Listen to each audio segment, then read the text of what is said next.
Hey everyone, it's Chris, the Real Writer here, and welcome back to a second, it's not really an episode, but I don't know what else to call it, a second afternoon journaling with me on a Sunday. It is again raining, as it was last weekend when I first started this project, and I wouldn't mind if it continued to rain every Sunday. Personally, I think Sunday is the perfect day for rain, and I have no problem staying in and hanging out at home. So if you didn't join me last week, please do check out the last video if you'd like to have more journaling time on a different subject. And of course, you can join me every Sunday afternoon at random times. I can't guarantee when I'm going to do this.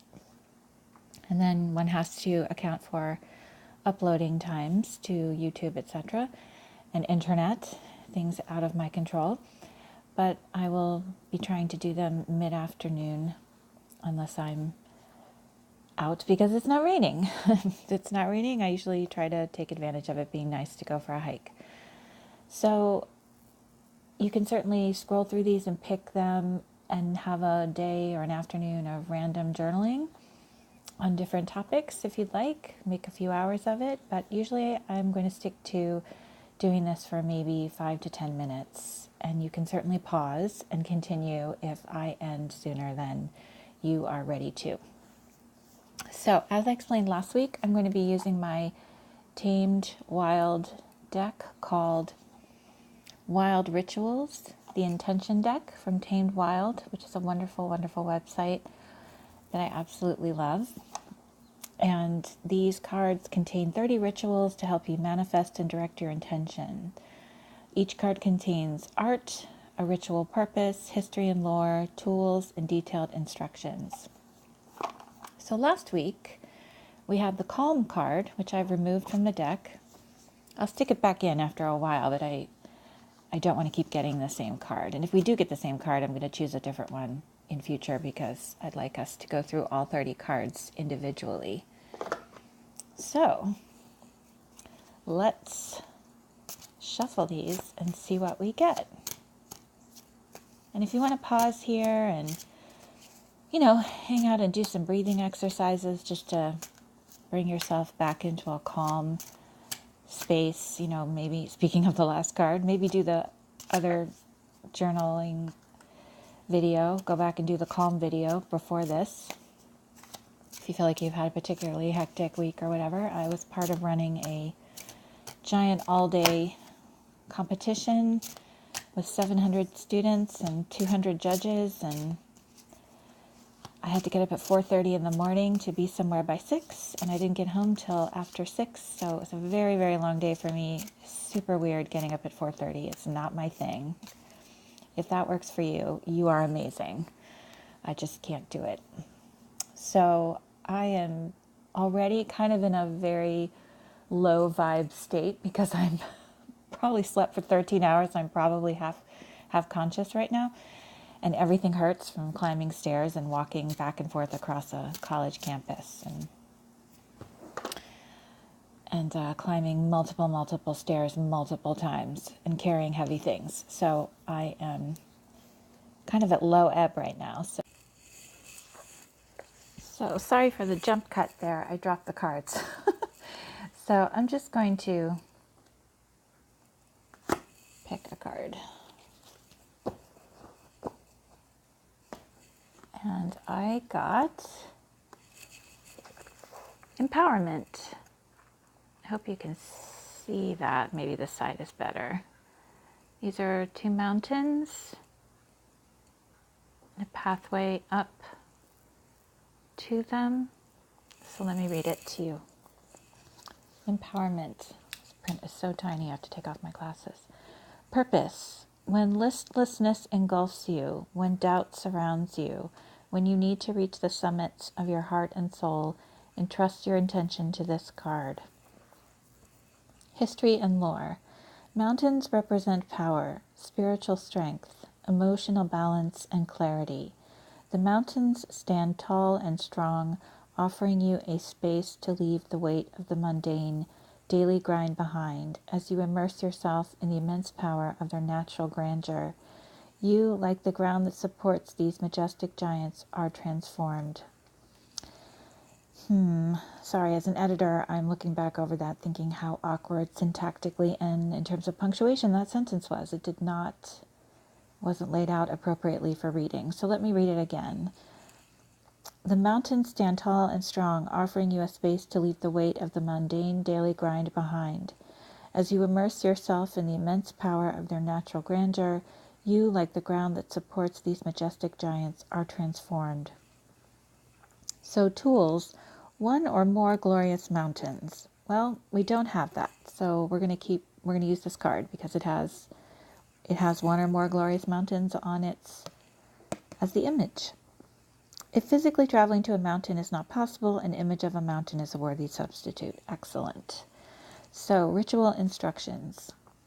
Climbing a mountain to its summit is one of the most powerful spiritual natural rituals you can ever perform. Whether you've got a favorite mountain range that you already frequent, one you might explore, or simply have one of those natural wonders to focus on, the point of this practice is to immerse yourself in the clarifying, empowering energies of these epic phenomenons of nature. Realize how long these formations have been here and how long they will be here. Understand the trials and tribulations they've endured, and yet they still stand. Allow a higher perspective to permeate your psyche. Allow the inherent purity and life that pulses through this ground to also pulse through you. Allow all of the power of the mountain to flow through you, leaving you lighter, stronger, and ready to face the world once again. Some intentions. The mountain is me. I am the mountain. I am strength. I am power. I am able to move any mountain because I am the mountain.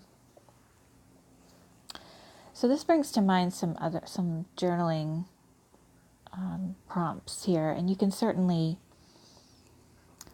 use these. The mountain is me and I am the mountain. I am able to move any mountain because I am the mountain.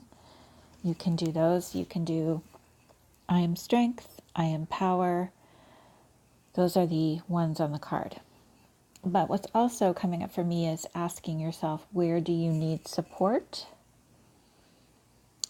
And sort of a part two of that is, who are you supporting who doesn't really need your support anymore, or who is leaning too much on you when they should be standing on their own by now, and you should be letting go of them because you're supporting them out of habit. So where do you need support, and who are you supporting who you could let go of, in terms of supporting them, not as a person letting go of them out of your life, but maybe that's the case as well. So that's one thing that comes up for me. Another is asking, what mountains have you already climbed? And that can be metaphorically, where you appreciate and celebrate an achievement, or in reality, where you reflect on the experience of actually climbing a mountain, where you can still appreciate and celebrate that achievement, whether you reach the top or not. You tried. That's an achievement already. A couple more coming up. How are you strong? How are you powerful? What mountain is ahead in your life, and how will you climb it? It's better to get these things out that we're worried about and have something of a plan, even if that's not how it ends up happening, because it at least gets it out of our heads so we stop thinking about it all the time and going in circles and feeling powerless. And lastly, what is the aerial view of a problem or relationship or life in general right now? When you are at the top of a mountain, you have a view of everything below and around you. You're not in the weeds. So it's another, seeing the forest for the trees. So what is the aerial view of a problem? I think I said relationship or life in general right now. So I will have these written across the screen because I just offered you a lot of options. So maybe go back and hear those again and pause on the one that you like and copy it down in your journal, and then get started. So let's get started. And here is the image again. If you want to, sorry about the glare, look at that for a moment. And I apologize if you can hear any creaking. I have a very tall neighbor upstairs who walks like an elephant pretty much all the time, beginning at 5 a.m. So he's on the move.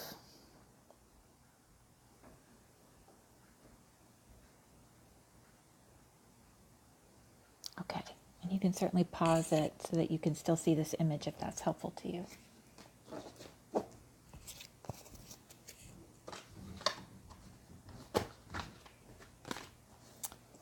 And I'm not sure which I'm going to pick, so maybe I'll just start. And you can also just start free writing and see what comes up to you for you and if it connects to any of the prompts. So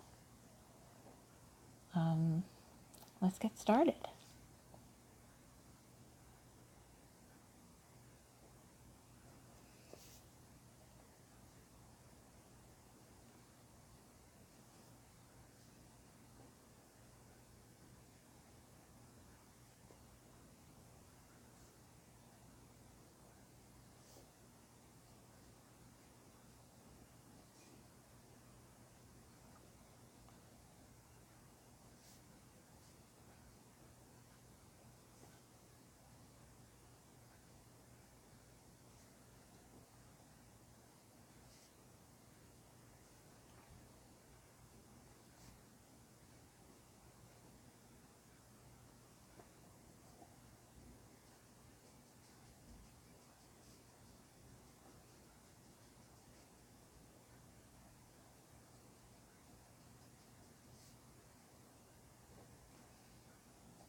So that's it for me.